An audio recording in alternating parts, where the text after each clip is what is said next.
Boa tarde, meu nome é Felipe Ramos e o nosso tema é A Mulher e a Bruxaria. Nosso vídeo de apresentação foi feito por Felipe Ramos Teixeira. Integrantes do grupo e apresentadores são José Felipe Nolácio, Felipe Romano e Natália da Silva. Boa tarde, gente. Meu nome é Natália. Eu vou falar sobre o motivo das mulheres serem vistas como bruxas durante a Inquisição. Na época, pensavam-se que as mulheres deveriam apenas dar à luz aos filhos, criá-los, administrar a vida doméstica e ser exemplo de sobrevivência cristã a seus maridos.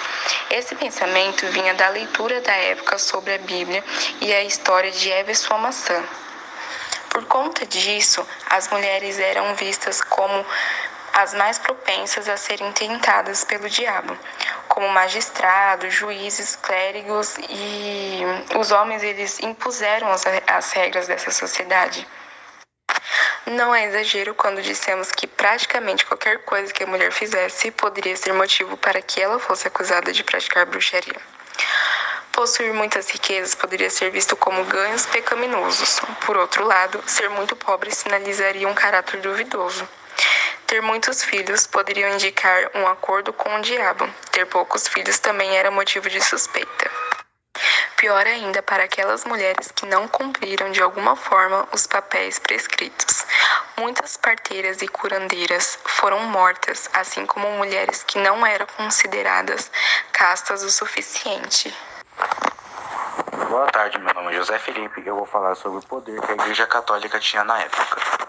Ao falarmos da Igreja Católica, lembramos automaticamente da Inquisição, que era um grupo de instituições dentro do sistema jurídico da Igreja Católica Romana com o objetivo de combater a heresia, blasfêmia e bruxaria, onde era permitido o uso de violência, tortura e ameaças para extrair informações dos hereges. Começou no século XII na França para combater as discordâncias religiosas em relação aos cátaros e valdenses. Qualquer pessoa que tivesse alguma atitude suspeita poderia ser condenado às mais diversas punições, desde ser preso sem comida até tortura ou morte na fogueira. Sendo assim, cientistas, mulheres que usavam plantas para a cura, judeus e qualquer outra pessoa que desafiasse a Igreja Católica poderia ser considerada herege.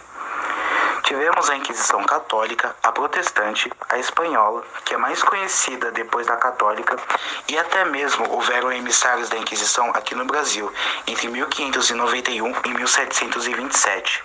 Cerca de 400 pessoas foram condenadas aqui e mais de 20 foram enviadas para a fogueira em Lisboa.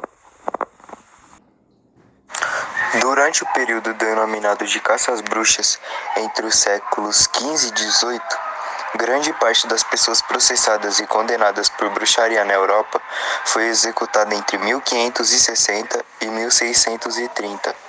Por volta de 1420, os processos de bruxaria no continente europeu eram centrados em torno do malefício, sendo o conceito de usar poderes sobrenaturais especificamente para prejudicar os outros. Casos de denúncias de bruxaria surgiram a partir da prática de rituais de magia para causar danos a possíveis rivais, sendo que, até no início do século XV, houve pouca associação de bruxaria com Satanás. A partir desse momento organizado, a caça às bruxas aumentou, assim como acusações individuais de feitiçaria. A natureza das acusações era alterada conforme os casos, e poucas vezes dizia-se estar ligados ao satanismo. Ao longo dos séculos, uma série de tratados foram publicados que ajudaram a estabelecer um estereotipo de bruxa, particularmente uma conexão satânica. Durante os séculos XVI, os processos de bruxaria se estabilizaram e até diminuíram em algumas áreas. A caça às bruxas voltou a aumentar no século XVII. Dezenas de milhares de pessoas foram executadas por bruxaria na Europa e nas colônias americanas.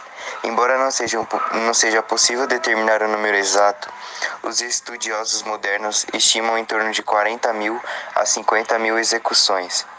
Os métodos comuns de execução de bruxas condenadas eram o enforcamento, afogamento e a queima na fogueira.